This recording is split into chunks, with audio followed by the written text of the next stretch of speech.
Well, good evening and welcome to Tucker Carlson Tonight. Ever notice how sometimes the biggest stories get the least coverage? Something transformative happens that changes everything and nobody notices? Well, it's happened here. For the last 2 years or so, the rest of us have watched as the Democratic Party has been utterly transformed into something totally different. What was once the stodgy headquarters of the center-left establishment, the party of Harry Reid and Steny Hoyer and guys like that, now looks like a scene out of Burning Man, so far without the nudity. Starting on Inauguration Day, Democrats erupted in a primal scream, and they have not yet stopped yelling. Everything changed once Trump got elected. Celebrities threatened to abandon this country. Business leaders started behaving like political activists. Candidates for office embraced positions so extreme that they'd rejected them just months before. News reporters became rigid propagandists. And then, weirdest of all, comedians lost their sense of humor. Here, for example, is deeply unfunny comedian Samantha Bee lecturing America about Ivanka Trump last night. Watch. You know, Ivanka, that's a beautiful photo of you and your child, but let me just say, one mother to another, do something about your dad's immigration practices, you feckless. He listens to you. Put on something tight and low cut and tell your father to stop it. A dumb person's political harangue masquerading as comedy. Well, profoundly sad filmmaker Michael Moore proclaimed all what you just saw, quote, brilliant. He called Samantha Bee a truth teller. Comedian Billy Eichner wrote on Twitter he thought Bee was being, quote, generous.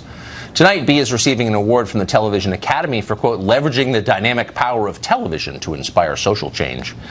Well, Samantha Bee later apologized for that on Twitter, assuming a tweet rates as an apology, but doubtless that's just temporary. She'll likely be bragging about all of this at another award ceremony very soon. Meanwhile, Kathy Griffin, who is probably the single unhappiest person in this country, used her appearance on a daytime show called The View to launch another political lecture. When White House Press Secretary Sarah Sanders responded to that, Griffin wrote a profane tweet attacking Sarah Sanders. Blah, blah, blah, blah, blah. F you, basically. Where did Kathy Griffin learn to talk like that? Well, maybe from U.S. Senator Kirsten Gillibrand of New York, who is now regularly using the F word in her public appearances. Here's one. So what about President Trump? Has he kept any of these promises? No. No.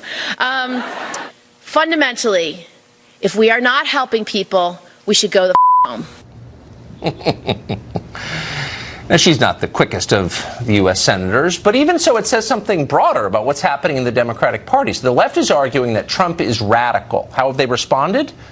By becoming way more radical, by going completely off the edge. They say Trump is vulgar. Okay. So now they shout profanity on television and at campaign events. Amazingly, Trump has somehow convinced the Democratic Party to completely destroy itself. No one ever says that, but it may be the biggest change he has brought to this country. It's fascinating. Radio show host Tammy Bruce joins us tonight. She's been watching carefully. So don't you think it's interesting? I mean, if you're making the case that Trump is kind of out there and he says things that are ill-considered and he's profane, you know, that's all kind of true.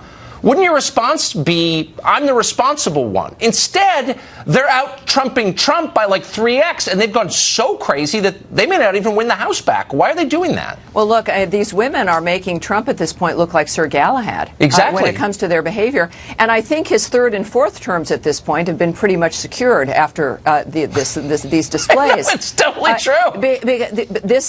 It's not new. I mean, what's happened is because of their rage, that the curtain's been pulled back. They just don't care about hiding the nature of who they are. You didn't mention Sally Field. Sally Field, the actress, the flying nun, also defended the use of the C word. And at the same time, what she's saying is, what they're trying to do is normalize the debasement of women in the name of being able to attack a woman with whom they disagree because they think she's conservative. But of course, the irony is Ivanka is not a conservative. It is a meltdown, but it is a reveal also, I think, why someone like Weinstein could survive so long in that world. That's right. When you're willing to reduce and have no principles, when you refuse to stand up for what's right because someone's a political opponent, that anything goes. So the American people are seeing what this means. They're seeing that this is certainly not a framework not only of their values, but of a kind of an ugliness. Now, At the same time, look, people in media make mistakes on the fly. That we know this. You genuinely can regret something and apologize. The problem with what the Samantha Bee dynamic represents, which is different to some degree from Roseanne Barr, who's doing a tweet, it was scripted. It was clearly edited with an editing team. Then it was taped. Then it aired. Then it was put on social media and it was promoted. And when those vile misogynistic words started to trend on Twitter, her executive producer was excited. Well, so that's the thing. And by the way, we should point out that she works for the same network that owns CNN. And look, I mean, I've worked in newsrooms my whole life. I use vulgarity. I enjoy it. I don't want to be a blue nose about it. But that one word that she used, I don't know any man who uses that word because it is kind of the one word that is actually degrading. It's the thing that feminists are always telling us. But that word really is. Why that word? It's fascinating. It reduces us to a vile terminology, to a part of our body, into the ultimate debasement of who we are as women. And this transcends politics and party and everything else. This is about loathing and hate. They have no ideas. They see the president is successful. We should all be happy that he is because of the nature of what he's been able to accomplish. And yet, because they don't know how to counter it, it returns into this, ultimately it's the fraud of people like Schneiderman or Weinstein, the nature of this kind of attack, the misogyny. That was my first book in 2001, that misogyny and sexism, the homophobia, racism lives on the left. And again, it's not about if you don't like something someone has said, we can all deal with that. Right. And we've all made mistakes. This is a concerted, scripted attitude. And then for other women to support it and try to normalize. Sally Field was well liked to some degree. To try to normalize this debasement means they at least have gone off the rails. Yeah, I mean, I get that people have disagreements with Trump, but these people are scary. I mean, I don't think they should be anywhere near power. They're starting to really scare me. I'm not just saying that. I watch this stuff every day. Anyway, Tammy, great to see you. Thanks for having me on. That smart Appreciate analysis, it. always. Thank you. Well, the beauty of being a liberal political analyst in 2018 is it's really simple. No matter what the issue is or the concern might be, it's a safe bet that you can tie it directly to Trump. No matter what, hurricanes, higher gas prices, the ongoing war or famine in Absurdistan, even Roseanne Barr's Twitter feed, all of them are about Trump. Watch this as college professor and professional shakedown artist Michael Eric Dyson shows how it's done. This is MSNBC last night. Well, we got a bigot in chief and we got a racist in residence. That's what it is. He has unleashed some of the most horrendous viewpoints, bigotries, and racism in this country. He's legitimated them. He's validated them. He said, look, it's okay. Come out the closet, stand up and speak straightforwardly, and tell the world what you believe. We lower our standards. It's unbelievable. I know we all hate Trump, but it's so stupid.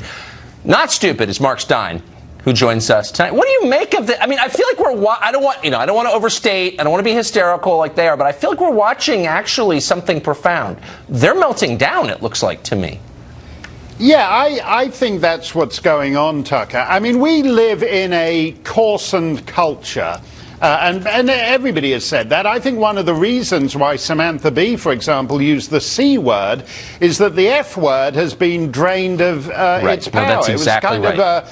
It was when, I believe, it was Ken Tynan, I think, who first said the F word on TV on the BBC back in the 60s. The Irish playwright Brendan Behan had done it a couple of years before, but he was so drunk that nobody actually understood that that's the word he had used. So Ken Tynan got the credit for it on the BBC.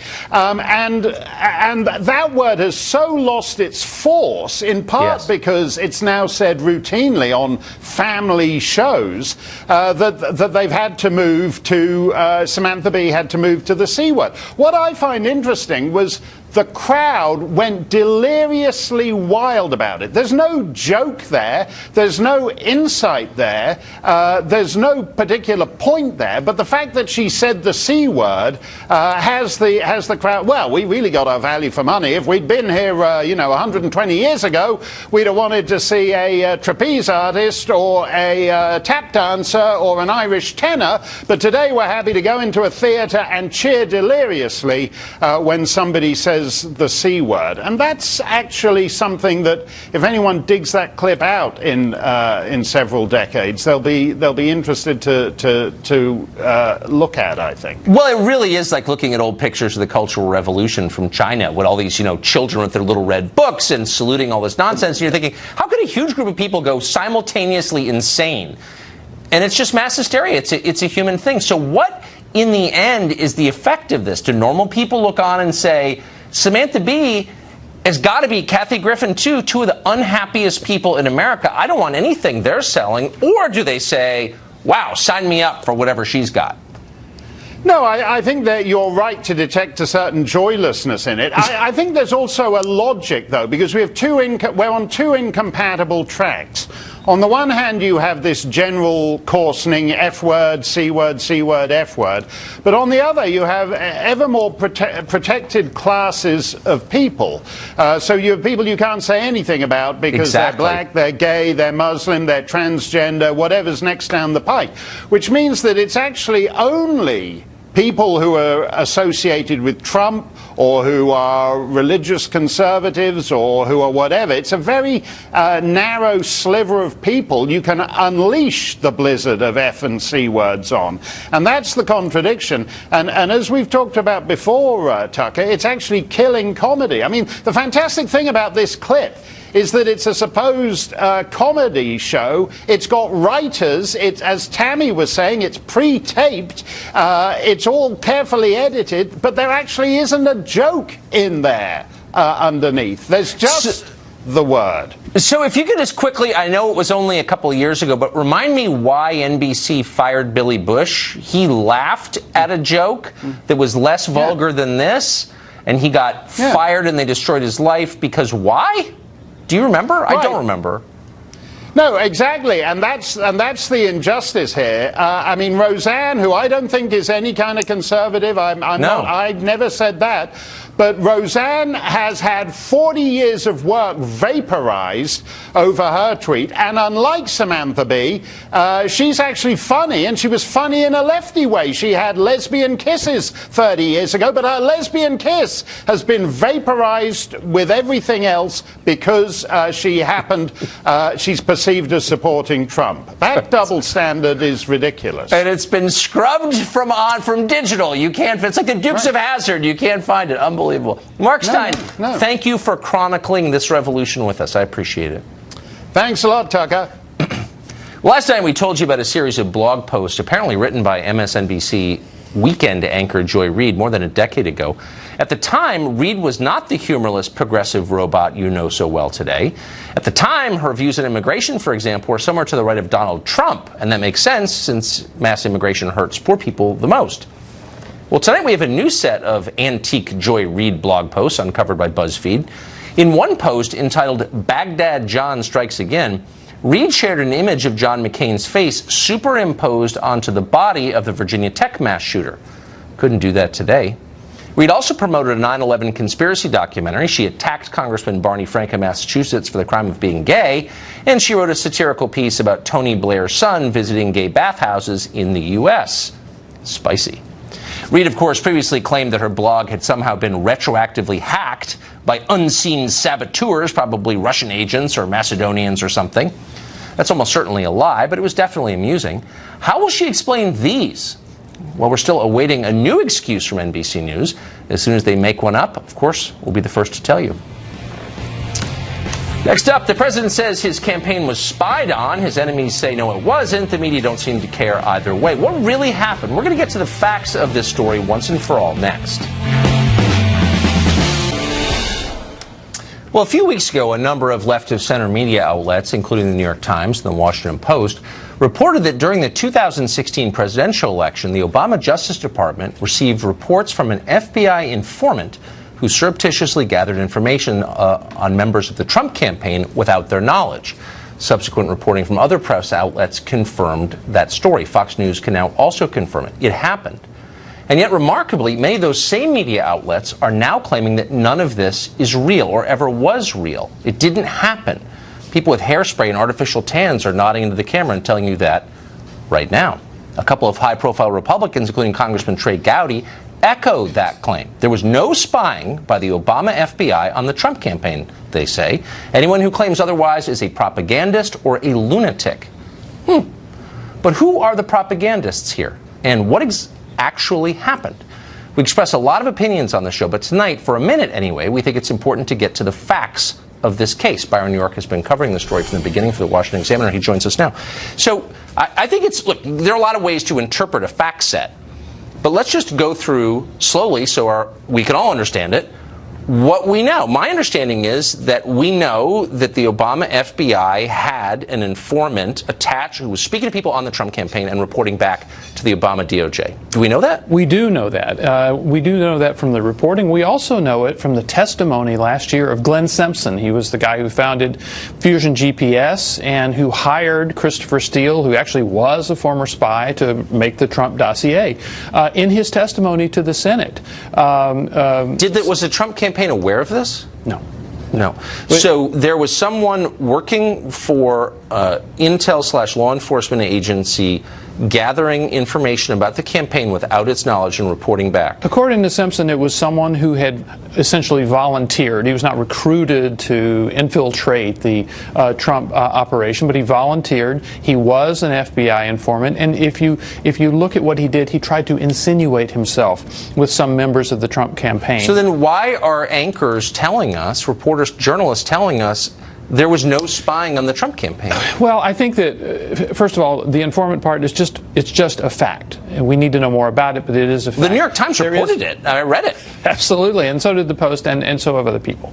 But there is a kind of a stupid semantic battle going on between spy and informant. And I think there's a couple of reasons for this. Perhaps people who are in the CIA and those types say, well, this is not real spy tradecraft. It's not that kind of spying.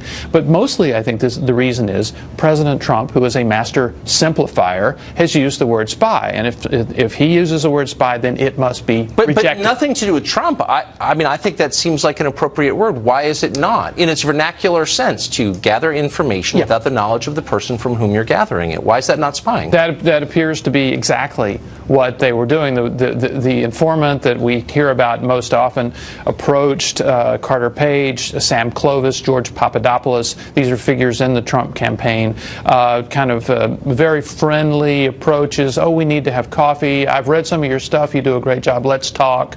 And then in the case of Papadopoulos, at least reportedly, was saying, well, you know about the Russians in these emails. Kind of so getting information out of that this, person. let me just ask really quick, because you're a journalist and you cover this. I keep hearing people say, we know that's not true. Has other information arisen that I somehow missed that prove what you just said false? No, this actually happened. This is a big semantic fight people are having. So it's dishonesty is what we're watching then. They're lying. They're mischaracterizing this on purpose to hide something that happened for political reasons. I think the biggest reason is the president said this. They must try to knock it Thank down. you. I felt like I was going crazy watching this stuff. It's a fact. Byron New York, thank you. Thank you. So an FBI informant reporting to the Obama Justice Department did secretly gather information on Trump campaign officials, but never told the Trump campaign about that. All the usual geniuses demand that you not call this spying. Okay, what was it? Joining us now is Julian Epstein, a former chief counsel of Democrats in the House Judiciary Committee. So why is that not spying?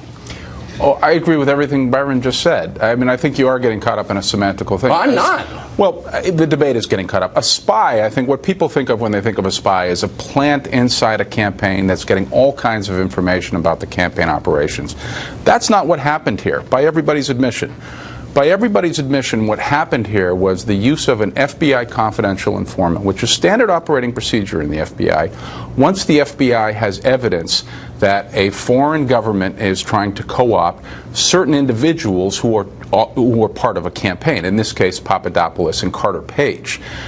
The FBI informant was simply trying to get, once Carter Page had flown to Russia, had bragged in emails I'm aware of all this. I guess, but he was spying on the campaign. This was a effort for the FBI to investigate whether or not, based on information they had already gotten, understand that there was validity to the Russians some people have been these two individuals. I get it. I understand. As I guess foreign agents.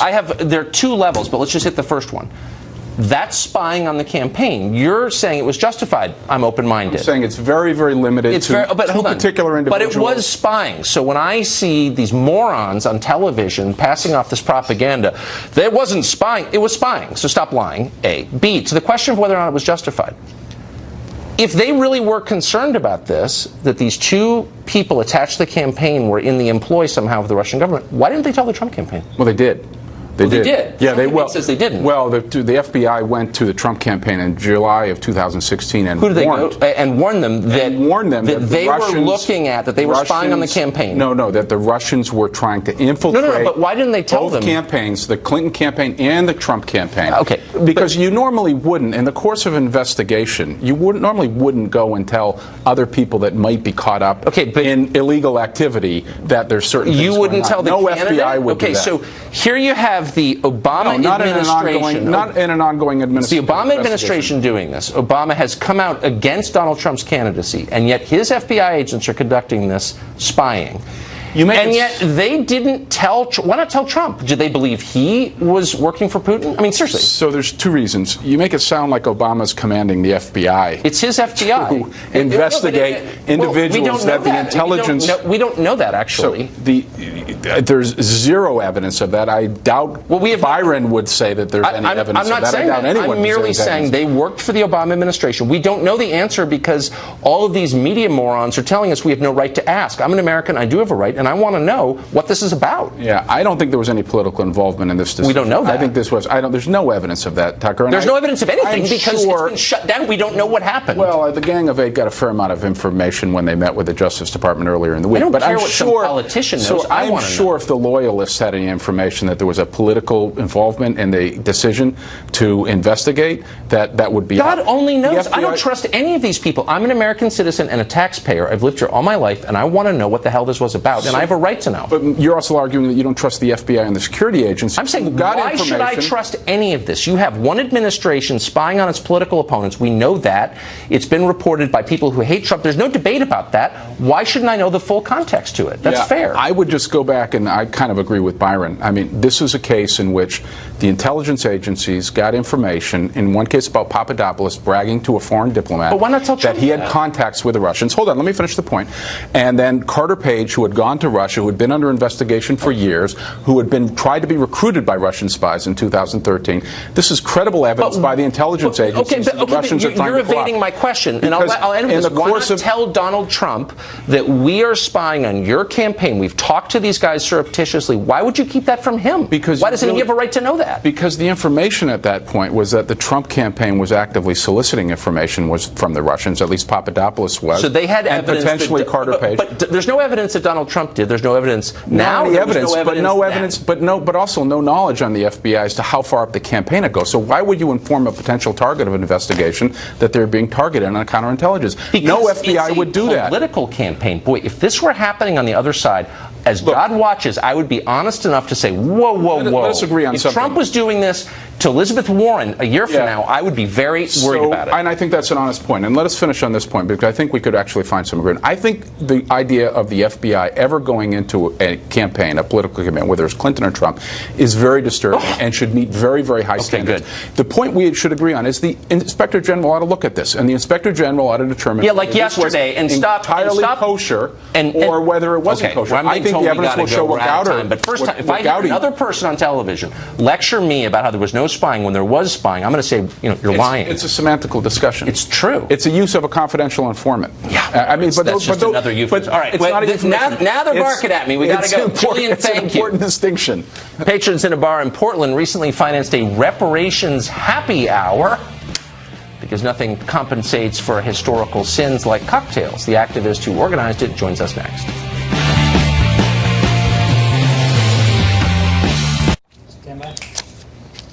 Well, a bar in Portland, Oregon offered a reparations happy hour earlier this week in which white people were not invited to attend, but were invited to pay for. About 100 people did pay their racial indulgences. That provided enough cash to cover free drinks for the non-white people who showed up. What is this about exactly? Well, Cameron Whitten is the activist who organized it, and he joins us tonight. Hey, Cameron, how you doing? Hey, Tucker. It's good to see you again. Nice to see you. So what's the thinking here?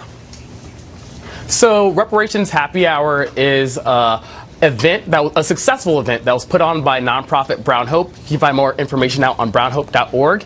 And what we did was that 40 black, brown, and indigenous people attended this event. We had over 150 white people donate. And this wasn't about alcohol. I've been sober for 27 years, so you can trust that I was not putting on an alcoholic event. What we did was we built community, and we made a space to heal from the impacts of racism. And I believe that you as a conservative can respect the fact that we had people voluntarily support this event and show that we as individuals can take action to heal from the impacts of racism. It's a little patronizing, no, though? I mean, because the assumption is that all black people are poor and need the help of white people, and it makes the white people feel virtuous, like they're coming to the rescue, and I don't know how it makes the black people feel, but it probably makes some of them feel patronized, I would think.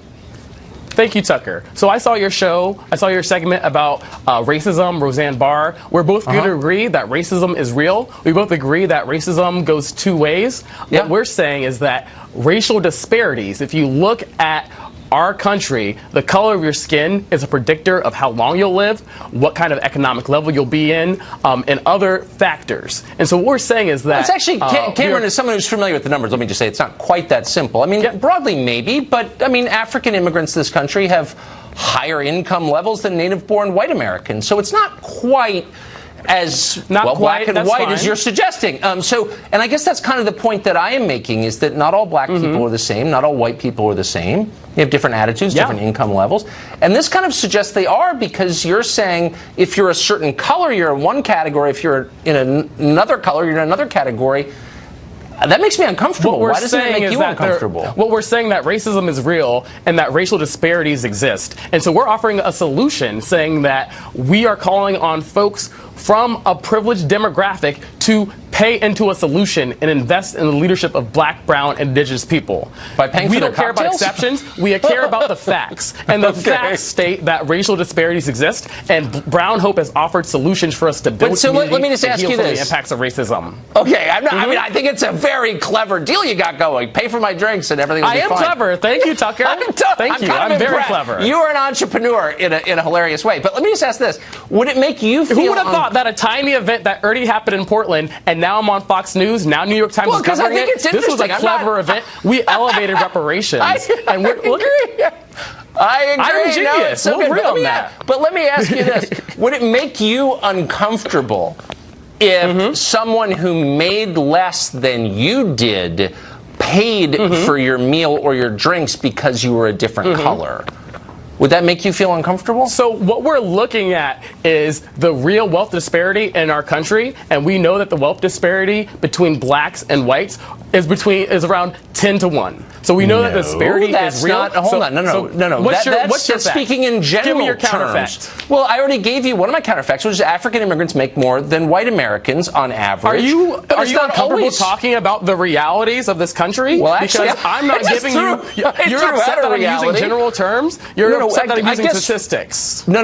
You seem uncomfortable. I'm amused, but let me ask you this. Me too. Does it make you uncomfortable to generalize on the basis of race in the way that you are, despite the fact you're making money from it, which again, as a capitalist, I applaud. I mean, it's an amazing scam, but does it make you uncomfortable at all? It is. No, so even looking at the civil rights movement, we saw that racial disparities existed, and you could be like, oh, generally, some people in the civil rights era were doctors, or some people could vote. So we've always had exceptionalism. But in the general fact, look at the facts. The facts matter, and we know that racial disparities exist. So empowerment is paying... No, but I guess we're being resourceful. We're working with our partners to invest in this work. We were successful. We were successful. Send me a guilt offering. Pay for my drinks. Yeah, you are winning. You are winning this game. You are the winner. I love that. Cameron, and I can tell you, the majority of people who came to we got $10 in cash, and the majority of folks who were there, they spent that money on gas, gave that money to friends, paid for rent. This was not about alcohol. We raised a great issue. We called it happy hours. And but you made money. What? This event was about... You made money, Cameron. That's right. We elevated reparations. We elevated reparations because... Good job. Unfortunately, we're out of time. I'd love to... You're a capitalist. I know that. I thought I was a capitalist until I met you. I'm amused. Cameron, thank you. Great to see you. Well, up next, executives at Purdue Pharma, the company at the center of the opioid epidemic, were lying, it turns out, when they said that they didn't know their drugs were being abused. They did know. And we've got details for you next.